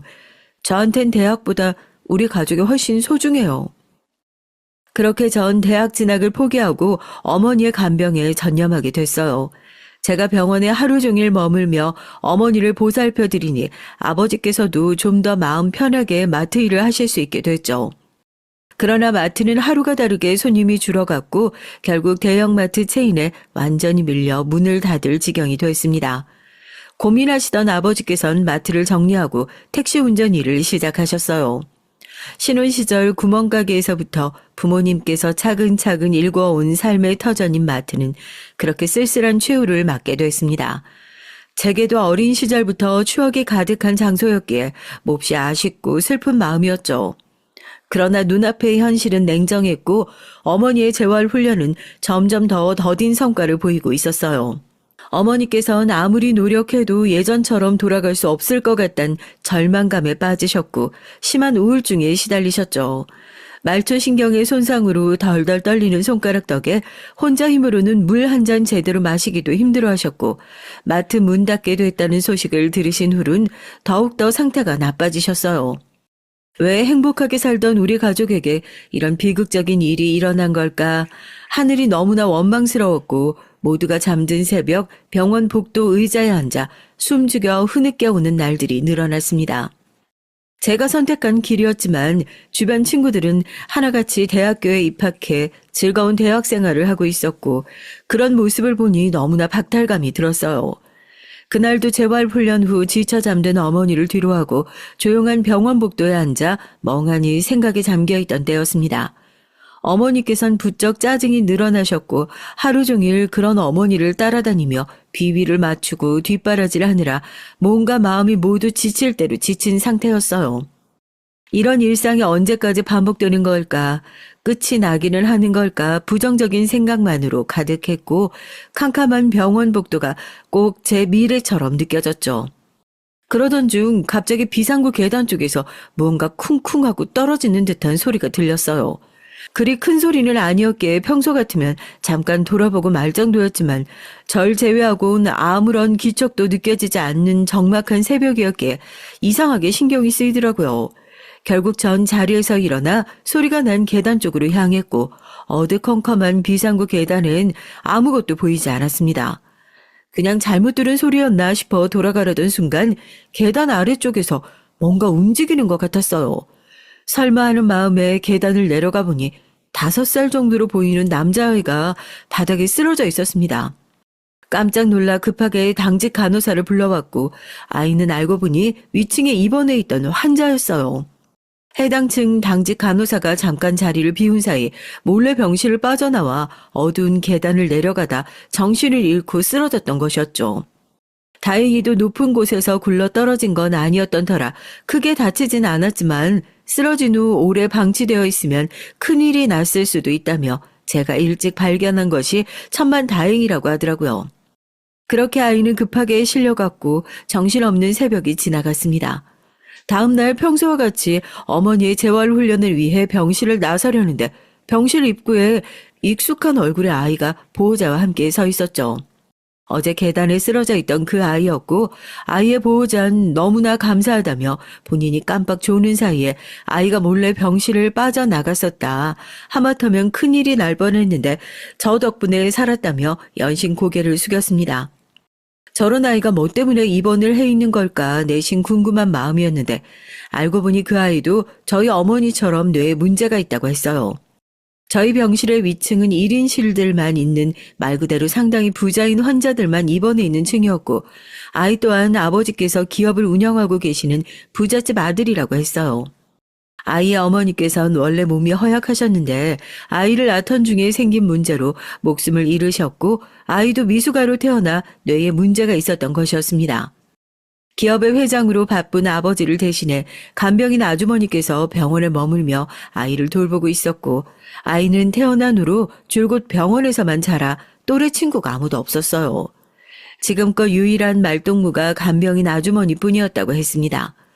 그날 이후로 아이는 틈만 나면 저희 병실을 찾아왔어요. 아이는 누나 하며 저를 잘 따랐고 저도 그런 아이가 참 귀여웠습니다. 바깥 세상을 궁금해하는 아이에게 여러 얘기를 해주기도 하고 함께 산책도 나가고 맛있는 것을 먹기도 하며 1년여간을 가까이 지냈죠. 아이는 아픈 상황에서도 참 밝고 긍정적인 성격이었고 그런 아이 덕에 저도 많은 힘을 얻을 수 있었습니다. 그런 긍정적인 기운 덕분인지 저희 어머니께서도 날이 갈수록 재활훈련의 성과가 나타나고 있었고 완전히 예전처럼 돌아오시진 못했지만 일상생활을 하기에 거의 문제가 없는 수준까지 회복하게 됐어요. 병원에선 통원 치료를 권유했고 그렇게 저희 어머니께선 오랜 기간의 병원 생활을 청산하시고 집으로 돌아오시게 됐습니다. 아이는 제가 병원을 떠나게 되었다는 소식에 몹시 슬퍼했어요. 너무 울면 몸에 무리가 가니 울지 말라고 간병인 아주머니께서 한참을 달래줬지만 결국 지쳐 쓰러질 때까지 울었다고 했습니다. 병원을 떠난 날 아이와 작별 인사를 하고 싶었지만 아이는 전날 울다 지쳐 쓰러진 탓에 일어나지 못했고 결국 그렇게 마지막 인사도 하지 못하고 아이와 헤어지게 됐어요. 어머니께선 퇴원 후 집에서 재활을 이어나가시게 됐고 전 그제서야 조금 여유를 가질 수 있게 됐습니다. 아버지께서 택시기사 일을 하시며 벌어오시는 돈은 그닥 큰 돈이 아니었고 여전히 집안 형편은 어려웠지만 당연히 어머니께선 나가서 일을 하실 수 없는 상황이었어요. 그동안 어머니를 간병하며 하루 종일 곁에서 모셔야 했으니 일을 할 수 없었지만 조금이라도 가족에게 도움이 되기 위해선 나가서 돈을 벌어와야 했습니다. 아버지께서는 이제라도 다시 공부를 해서 대학에 가보는 게 어떻겠냐며 돈 걱정은 하지 말고 공부를 하라. 아직 늦지 않았다 말씀하셨지만 전 이번에도 고개를 가로저었어요. 지난 1년간 병원에서 어머니를 모시면서 아무 걱정 없이 대학에서 공부하는 또래 친구들이 부러울 때도 있었지만 하지만 지금은 그렇지 않다. 지난 세월 가족을 위해 어머니 아버지께서 노력해 오셨듯 저도 가족을 위해 노력하고 싶다. 가족에게 힘이 되고 싶다 말씀드렸고 부모님께선 그런 저의 뜻을 존중해 주셨습니다. 그렇게 전 낮에는 콜센터, 밤에는 집 근처 식당에서 일을 하기 시작했고 몸은 많이 고되었지만 어머니 아버지와 함께 셋이서 평화로운 일상을 보낼 수 있다는 사실만으로도 몹시 행복했어요. 그러던 어느 날이었습니다. 그날도 여느 때와 같이 콜센터 일을 마친 후 잠시 집에 들렀다 식당으로 출근했고 그날따라 식당 일이 몹시 바빴어요. 정신없이 일을 하다 보니 실수를 연달아 했고 주인 아주머니께선 제게 이따위로 일을 하려면 당장 그만두라. 어린애가 사정이 안 돼서 써줬더니 날이 갈수록 일하는 게 마음에 들지 않는다며 폭언을 쏟아부으셨습니다. 연신 죄송하다 고개를 수그리고 사과를 하고는 터덜터덜 집으로 돌아가는데 눈물이 쏟아지더라고요. 저희 어렸을 적에 아버지께서 유독 힘드신 날이면 꼭 손에 맛있는 걸 사들고 퇴근하시곤 하셨잖아요. 저도 그런 상황에 처해보니 아버지께서 무슨 심정으로 먹을 것을 사오셨는지 알겠더라고요. 가족들과 야식으로 통닭이나 한 마리 먹을까 하고 연락을 드리니까 아버지께서는 아직 퇴근 전이라고 하셨어요. 그날따라 근처 회사에서 회식들이 많았는지 밤늦게까지 택시 손님이 많다고요.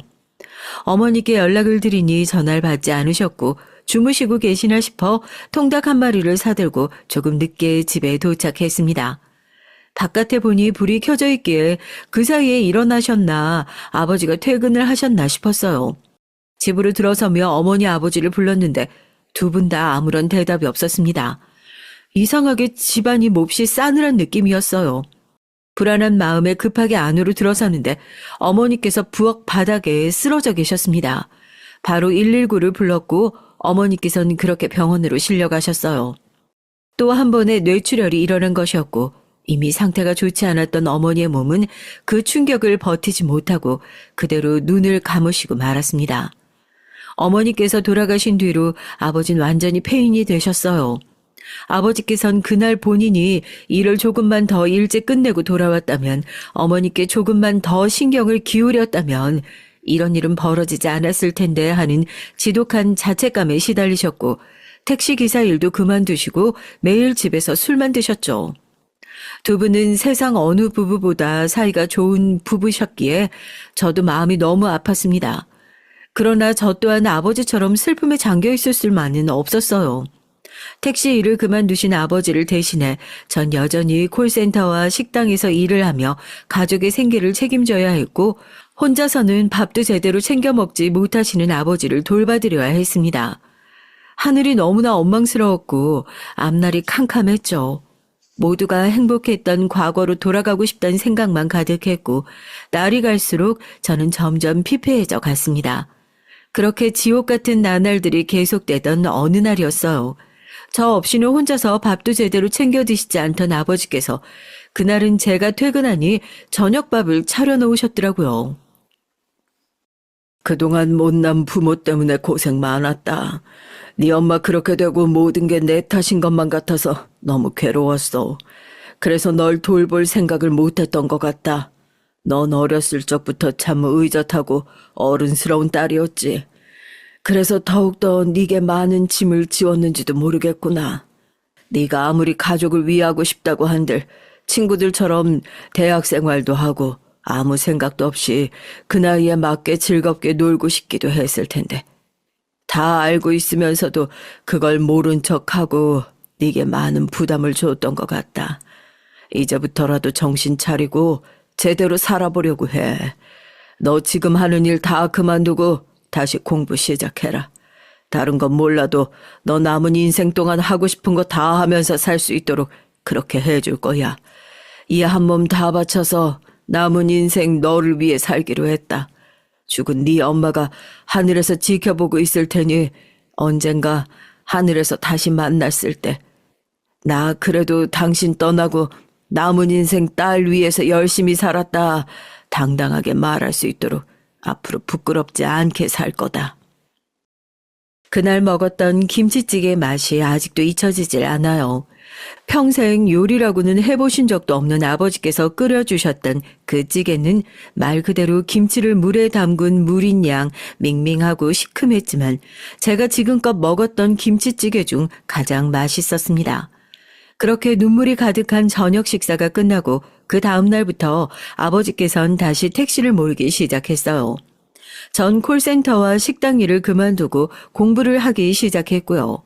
오랜만에 잡아본 펜은 조금 어색했지만 그래도 금세 다시 적응할 수 있었습니다. 조금 늦긴 했지만 전 목표하던 대학에 입학했고 정든 고향집을 떠나 서울로 향하게 됐어요. 대학 생활은 제가 생각했던 것만큼 즐겁고 행복했습니다.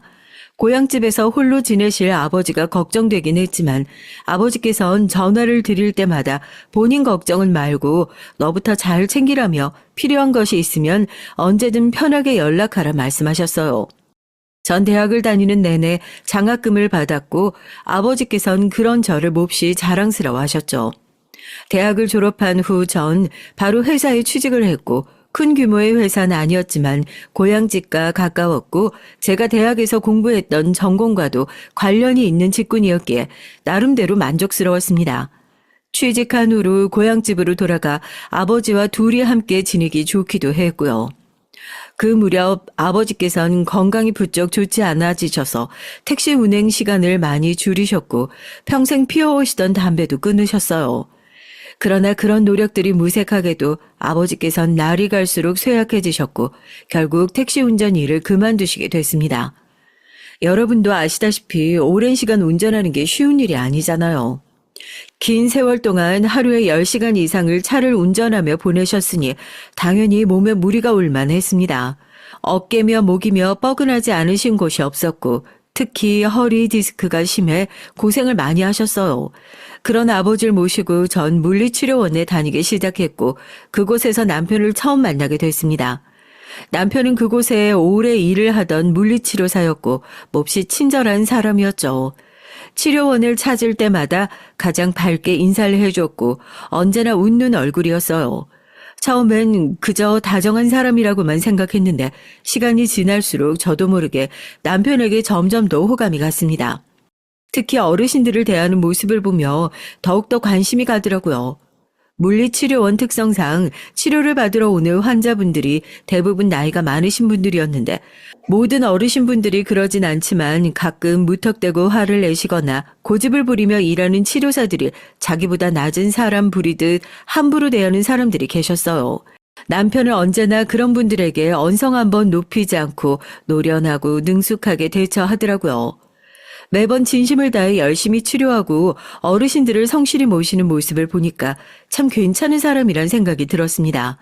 그러나 전 이제껏 연애 한번 해본 적 없는 쑥맥이었기에 남편에게 먼저 말을 걸거나 호감을 표시하기 어려웠고 그저 음료수나 빵 같은 것들을 치료원을 찾아갈 때마다 건네주며 간단한 안부 인사 정도를 전할 뿐이었죠. 그러던 어느 날 평소와 마찬가지로 퇴근 후 집에 돌아가려고 버스를 기다리던 중 우연히 남편을 길에서 마주치게 됐어요. 반가운 마음에 인사를 건네니 남편도 이런 곳에서 만날 줄은 몰랐다는 듯 반갑게 인사를 받아줬습니다. 알고 보니 남편은 저희 회사 바로 앞에 살고 있었고 그 일을 계기로 저희는 점점 가까워지게 됐어요. 함께 종종 저녁 식사를 하기도 하고 영화를 보러 가기도 하면서요. 그렇게 남편이 먼저 진지한 만남을 제안했고 저희는 연인이 됐습니다. 소식을 들은 아버지께서는 몹시 기뻐하셨어요. 아버지께서도 남편을 좋게 보고 계셨거든요. 아마 그 치료원의 어떤 환자에게 물어봐도 남편을 싫어하는 사람은 없었을 겁니다. 그만큼 남편은 너무나 다정하고 성실하고 모든 면에서 완벽한 사람이었어요. 시간이 흐를수록 이 사람이야말로 제 운명의 짝이라는 생각이 들었고 남편도 같은 생각이었는지 저희는 얼마 지나지 않아 결혼을 하게 됐습니다. 남편은 부모님 두 분을 어렸을 적에 사고로 잃고 할머니 손에 자랐다고 했어요. 하나뿐인 가족이었던 할머니께선 몇 년 전에 돌아가셨고 그 뒤론 쭉 혼자서 지내왔다고 하더라고요. 그 얘기를 처음 들었을 때 정말 놀랐습니다. 남편은 어느 모로 보나 유복하고 부족할 것 없는 가정에서 행복하게 자라온 사람처럼 보였거든요. 그런데 어렸을 적에 부모님을 모두 여의고 어려운 형편에서 자라왔다니 정말 의외였습니다. 나도 처음부터 이렇게 긍정적으로 지낼 수 있었던 건 아니야. 어렸을 적엔 어려운 가정 형편이 싫기도 했고 날 두고 떠나버린 부모님이 많이 원망스럽기도 했지.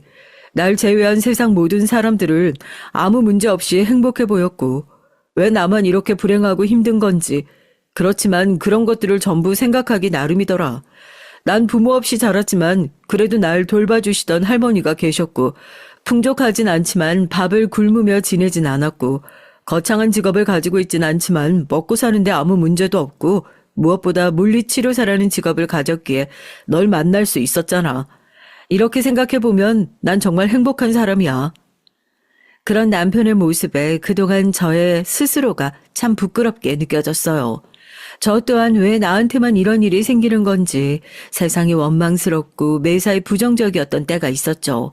물론 지금은 주어진 환경에 만족하며 나름대로 잘 지내고 있었지만 남편처럼 긍정적인 생각을 해보려 한 적은 없었거든요. 매사에 긍정적이고 밝은 성격의 남편 덕에 저 또한 행복하게 지낼 수 있었고 남편과 함께 했던 몇 년간의 결혼 생활은 제 인생에서 가장 행복한 시기였습니다. 그러나 하늘은 제게 참 무심하셨어요. 남편은 결혼 후 얼마 지나지 않아 2살 난 딸과 저를 남겨놓고 세상을 떠났거든요. 사인은 심장마비였습니다. 그날 아침 남편은 제게 속이 좋지 않다는 얘기를 꺼냈고 전 단순히 체학이라도 했나 싶어 소화제를 챙겨 먹으란 얘기를 했죠. 점심시간에도 여전히 속이 좋지 않아 점심을 걸렀다고 했고 그때까지도 단순한 소화불량이라고만 생각했어요. 그러나 오후 근무를 하던 남편은 갑자기 심장을 부여잡으며 쓰러졌고 근처 구급실로 급하게 실려갔지만 그대로 세상을 떠나고 말았습니다. 알고 보니 심장마비의 전조 증상이 바로 체한 것과 같은 명치의 통증이라고 했어요. 저희 남편처럼 단순히 소화불량이라고 생각해 넘기다가 세상을 떠난 사람들이 많다고 하더라고요. 남편이 그렇게 허망하게 세상을 떠난 뒤 전 한동안 완전히 폐인이 됐습니다. 그날 아침 남편이 속이 안 좋다고 할 때 조금 더 신경을 써줄 걸, 점심시간에도 여전히 명치가 쥐어짜듯 아프다고 했을 때 그때라도 병원에 가보라고 등을 떠밀 걸, 미친 듯이 후회가 몰려왔고 그 생각에 사로잡혀 일상생활이 불가능할 정도였어요.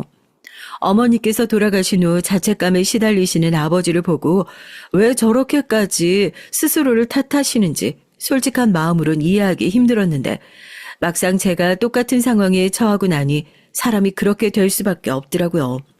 머리로는 제가 막을 수 없는 일이었다는 사실을 알고 있었지만 가슴으로는 그렇지 않았습니다. 이제 막 2돌이 지난 딸은 아무것도 모르고 아빠를 찾는데 아들의 아빠는 영원히 돌아올 수 없는 강을 건너버렸으니까요. 왜 하늘은 내게서 소중한 이들을 계속해서 이렇게 빼앗아 가는 건지, 왜 하필 나였는지 세상이 너무나 원망스럽고 매일같이 죽고 싶은 마음뿐이었습니다. 그러나 몸이 불편하신 아버지와 어린 딸을 두고 전 도망칠 곳이 없었어요. 너무나 괴롭고 힘들어도 전 어떻게든 버텨내야 했습니다. 그렇게 전 거의 반쯤 넋이 나간 채로 일상을 보내기 시작했어요. 다행히도 아버지께서 딸을 집에서 돌봐주셨기에 회사 생활엔 큰 문제가 없었습니다. 물론 아버지께서도 몸이 성치 않으셔서 걱정이 되긴 했지만 없는 형편에 도우미를 구하거나 어린이집에 보낼 수도 없었고 그나마 집에 아이를 돌봐줄 사람이 있다는 사실이 다행이었죠. 밥을 먹으면서도 잠을 자면서도 사는 것 같지 않았습니다. 눈을 감으면 남편의 얼굴이 아른아른 떠올랐어요. 왜 이런 험한 세상에 나와 아이만 남겨두고 그렇게 빨리 떠나가 버렸는지 저를 향해 웃어주던 얼굴과 다정한 목소리가 떠올라 매일 밤을 울며 지새웠어요. 간신히 남편을 잊은 날엔 어머니가 떠올랐죠. 어린 시절 제 손에 가장 좋아하던 과자를 쥐어주시던 어머니의 얼굴, 병원에서 재활훈련을 하며 고통스러워하시던 모습, 돌아가시던 날 환히 웃으며 저를 배웅해 주시던 표정까지 두 사람은 끊임없이 저를 찾아왔고 그럴 때마다 전 몇 번이고 무너져 내릴 것 같았지만 간신히 정신의 끈을 부여잡고 버텨냈습니다. 여기서 제가 쓰러지면 이제 막 세상을 알아가기 시작하는 어린 딸과 모진 세상을 모두 겪고 쇠약해지신 아버지께서 기댈 곳이 사라질 테니까요. 그러나 사는 게 아닌 것처럼 지내던 저에게 일어난 비극은 거기서 끝이 아니었습니다. 나쁜 일은 몰아서 일어난다고들 하죠. 남편이 제 곁을 떠난 이후로 얼마 지나지 않아 아버지께서도 갑작스레 쓰러지셨어요. 회사에서 딸의 전화를 받을 때 심장이 쿵 떨어지던 그 기분은 아직도 잊을 수가 없어요. 전화기 너머로 들리는 딸의 울음소리에 급하게 반차를 내고 집으로 달려갔습니다. 바닥에 쓰러져 계시던 아버지를 붙잡고 119에 전화를 하며 미친 사람처럼 울었죠. 이렇게 아버지마저 제 곁을 떠나시면 전 어떻게 살아야 할까 도무지 갈피가 잡히지 않았습니다. 얼마나 울었던지 제대로 앞이 보이지도 않을 정도로 눈이 퉁퉁 부어 있었어요. 다행히도 아버지께서는 병원에서 진료를 받고 금세 기운을 차리셨지만 한동안 경과를 지켜보기 위해 병원에 입원을 하시게 됐죠. 조금 진정된 마음으로 병실 앞 대기 의자에 앉아 있으려니까 어머니와 함께 병원에서 지내던 때가 떠올랐어요. 20살의 제가 새벽마다 병원 의자에 앉아 했던 생각들이 밀물처럼 밀려들어 왔습니다. 미래에 대한 불안감, 스스로의 처지에 대한 비참함, 수많은 걱정들과 해결될 수 없는 고민거리들, 그리고 문득 생각나는 얼굴이 있었죠. 어머니께서 퇴원하신 뒤론 병원을 찾을 일이 없어 완전히 잊고 있었지만 한동안 가까이 지냈던 5살 배기 아이의 얼굴이었습니다. 지금쯤은 어른이 됐겠지. 어떤 사람이 되어 있을까. 지금은 아픈 곳 없이 잘 지내고 있으려나. 멍하니 앉아 시덥잖은 생각들을 이어가던 중 누군가 제게 말을 걸어왔어요. 누나 맞죠? 저 기억하세요? 제게 말을 걸어온 사람은 일면식이 없는 건장한 청년이었어요. 저를 누나라 칭하며 살갑게 아는 척을 하는데 처음엔 전혀 갈피가 잡히지 않았지만 설마 하는 마음에 그 아이냐 물어보니 맞다고 하더라고요. 너무나 반가운 마음이었습니다. 아이는 제가 기억하던 모습과는 전혀 다른 모습이었지만 해맑게 웃는 얼굴만큼은 그대로였어요. 그렇게 저흰 병원 의자에 앉아 그동안 각자 살아왔던 얘기를 나눴습니다. 저 이제 다 나았어요. 사실 완벽하게 다 나은 건 아니라 오늘처럼 가끔 병원에 와서 정기검진 같은 걸 받아야 돼요. 태호는 15살 때였어요. 누나 만났을 때가 5살쯤이었으니까 누나가 병원을 떠난 후로 10년이나 더 병원에 있었네요. 제 어린 시절을 떠올려보면 치료, 약, 다 너무 싫고 괴로웠던 것들 뿐이에요. 아버지께선 너무 바쁘셔서 저한테 신경 써줄 시간이 없으시지. 간병인 아주머니는 말동무가 되어주시긴 했지만 어디까지 고용인이었기에 절 그렇게 편하게 대해주시지도 않았고요. 너무 외로웠던 것 같아요. 아픈 건 둘째치고 저한텐 친구가 필요했어요. 어떻게 보면 누나가 제 인생 첫 번째 친구였던 셈이죠. 누나가 그렇게 가버린 후로 많이 쓸쓸했어요. 물론 아주 어렸을 적의 일이니 기억이 하나부터 10까지 다 나진 않지만 누나랑 얘기하고 놀았던 게 몹시 즐거웠던 기억이 나요. 퇴원하고 나서 남들처럼 학교도 다니고 지금은 대학생이에요. 물론 남들 다 마시는 술 같은 건 입에도 못 대지만요. 그래도 멀쩡히 밖을 걸어 다닐 수 있는 게 어디예요. 아이의 근황과 어렸을 적 추억 얘기를 나누니 너무나 즐겁더라고요. 그렇게 웃어본 적이 얼마만이었는지 생각도 나지 않을 정도였습니다. 치료를 받지 않겠다며 떼를 쓰다가 저한테 엉덩이를 얻어맞고서야 병실 밖으로 나섰던 일, 함께 옥상에서 달리기 시합을 했던 일, 밖에서 몰래 사온 떡볶이를 함께 나누어 먹던 일, 짧다면 짧고 길다면 길었던 시간 동안 아이와 전 추억을 참 많이 또 쌓았더라고요. 그렇게 한창 옛날 얘기를 나누다 아이는 문득 제게 누나는 요즘 어떻게 지내고 계시냐며 어머니께선 정정하시냐 물어봤습니다. 우리 어머니 돌아가신 지 꽤 됐어. 뇌출혈이 한 번 더 오셨거든. 급하게 병원으로 실려 오셨지만 결국 제대로 된 처치도 못 해보고 세상을 떠나셨어. 그날 아침까지만 해도 참 정정하셨는데 웃는 얼굴로 날 배웅해 주셨는데 사람 목숨이라는 게 참 허망하더라고. 어머니 돌아가신 뒤로 다시 공부를 시작했지. 오랜만에 펜을 잡아보려니까 처음엔 많이 어색하더라고. 그러고 보니 병원에서 지낼 땐 너한테 글을 가르쳐주기도 했었는데 기억하려나 모르겠네. 한글도 제대로 못 읽던 애가 벌써 대학생이라니. 세월 참 빠르다. 나도 남들처럼 대학교에 들어가고 회사에 취직하고 괜찮은 사람 만나 결혼도 하고 애도 있어. 딸이야. 근데 지금은 나 혼자 키우고 있고 남편이 얼마 전에 죽었거든. 심장마비로. 인생 참 기구하지 않니? 어머니 그렇게 되시고 난 내가 세상에서 제일 불행한 사람이라고 생각했어. 근데 남편을 만난 뒤로 생각이 바뀌었지. 남편은 나한테 세상을 긍정적으로 살 수 있는 방법을 가르쳐준 사람이었어. 그런데 그런 사람이 날 세상 누구보다 부정적인 사람으로 만들어 놓다니. 참 역설적이지 않니? 남편마저 내 곁을 떠나고 정말 죽을 것 같더라고. 어린 딸이랑 아프신 아버지 두고 떠나고 싶단 못된 생각도 많이 했지. 그렇지만 죽을 힘을 다해 버텼어. 내가 잘못되면 남은 두 사람도 어떻게 될지 모르니까. 그런데 아버지께서 갑작스레 쓰러지셨어. 그래서 오늘 병원에 온 거야. 한동안 경과를 지켜봐야 돼서 입원하셔야 한다고 하더라고.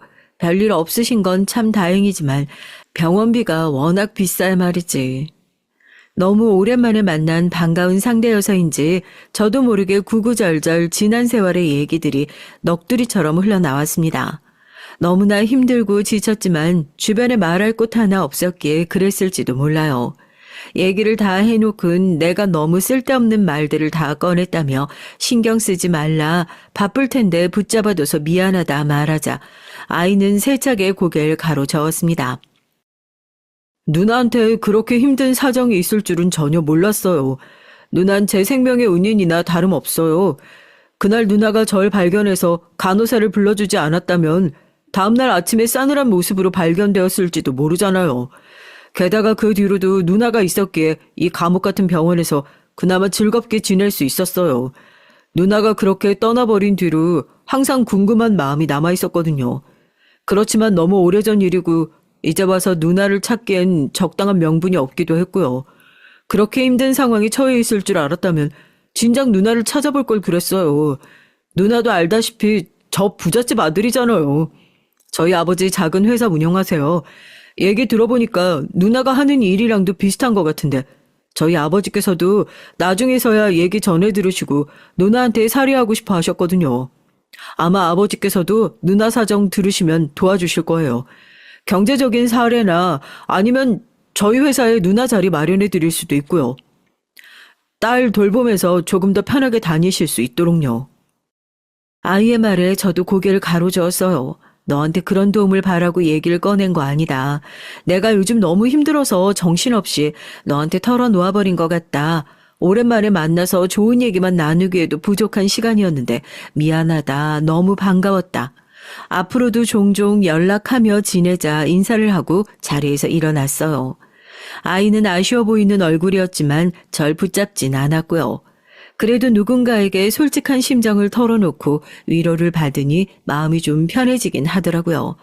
그렇지만 병원을 나선 제 눈앞에 닥친 건 현실이었고 당장 내일부터 회사에 출근해야 하는데 그나마 아이를 돌봐주시던 아버지까지 쓰러지셨으니 제가 회사에서 일을 할 동안 아이를 맡길 곳이 없었습니다. 결국 전 그렇게 2살 난 딸아이를 데리고 회사에 출근하게 됐어요. 앞선 글에선 언급한 적이 없었지만 제 회사 생활도 그리 순탄하지만은 않았습니다. 절 몹시 싫어하는 상사 한 명이 있었거든요. 그 상사는 요즘 말론 골드미스, 흔히 말하는 노처녀 부장이었어요. 원래부터 성격이 깐깐하고 히스테릭해서 회사 사람들 모두 쉬쉬하며 피해 다니는 사람이었죠.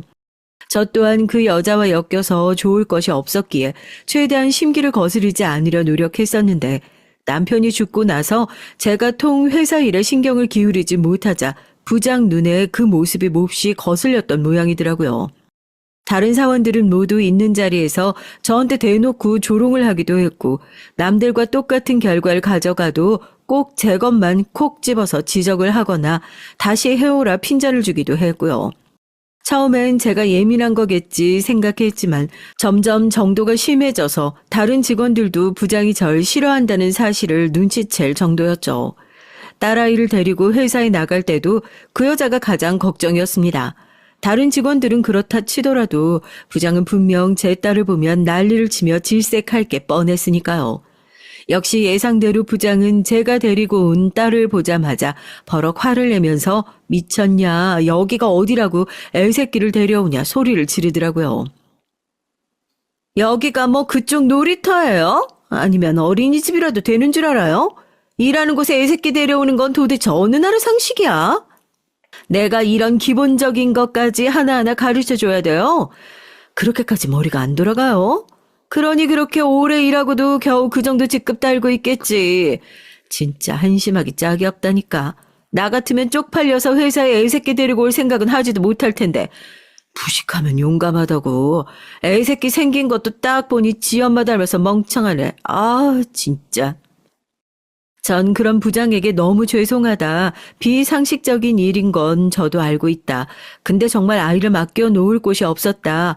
오늘 하루만 사정 이해해 주시면 주말 안에 해결책을 마련해서 앞으로 이런 일 절대 없도록 하겠다 사정을 했지만 부장은 지금 당장 애새끼 데리고 나가라 소리를 질러댔어요.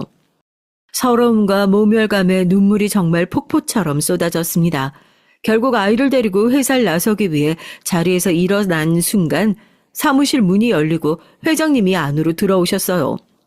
회장님 뒤로 비서들이 따라 사무실 안으로 들어섰고 너무나 당황스러운 마음이었죠. 회장님 앞에서 이런 상황을 빼도 박도 못하고 들켰으니 이제 잘리기라도 하려나 싶은 심정이었습니다. 이 부장, 방금 지금 뭐라고 했어? 지금 내 손녀한테 뭐 하는 짓이야? 회장님 입에서 나온 호통에 사무실 전체가 술렁였습니다. 저조차 이해가 제대로 되지 않는 상황에 어리둥절한 표정으로 회장님을 바라보고 있었어요. 내 손녀라니 도대체 무슨 말씀을 하시는 건가 싶었죠. 회장님께선 그런 저에게 다가오시더니 제 손을 꼭 잡아주시곤 그동안 고생 많았다며 앞으로는 제 딸을 손녀처럼 돌봐주시겠다 말씀하셨습니다.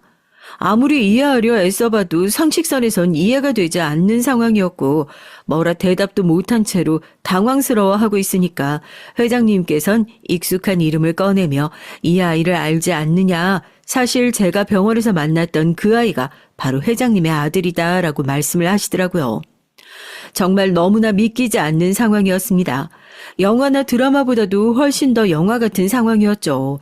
사실 이 글을 쓰고 있는 지금도 세상에 어떻게 이런 인연이 있을 수 있을까 하는 생각뿐이에요.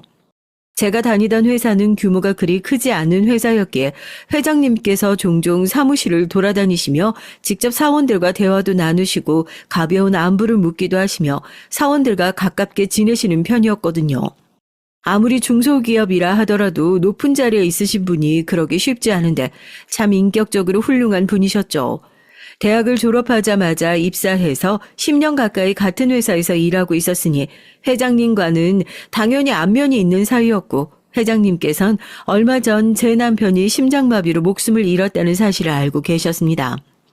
아들에게서 저와 만났던 얘기를 전해 들으신 회장님께선 심장마비 얘기에 설마 하는 마음으로 그 사람이 이 사람이냐 물으셨고 아들도 놀란 얼굴로 고개를 끄덕였다고 했어요. 아들도 설마 아니 제가 본인 아버지 회사에서 일을 하고 있을 것이라고는 생각하지 못했던 것이었겠죠.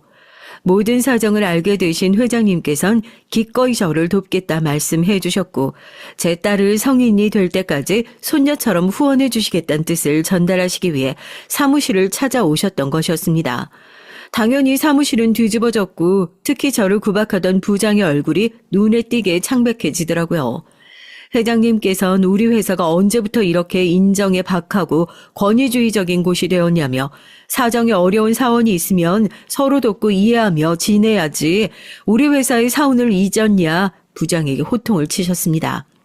그리고 내가 시간이 남아돌아서 그동안 사원들 하나하나 마주하며 대화를 나눈 줄 아냐며 아랫사람들에게 관심을 기울이고 아랫사람들의 짐을 대신 들어줄 줄 아는 것이 진정한 상사다.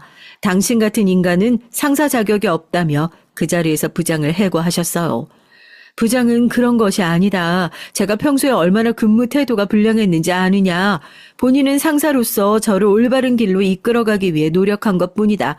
변명을 늘어놓았지만 세상에 그 어떤 좋은 상사가 아랫사람에게 멍청하다느니 무식하면 용감하다느니 하는 말들을 하겠어요.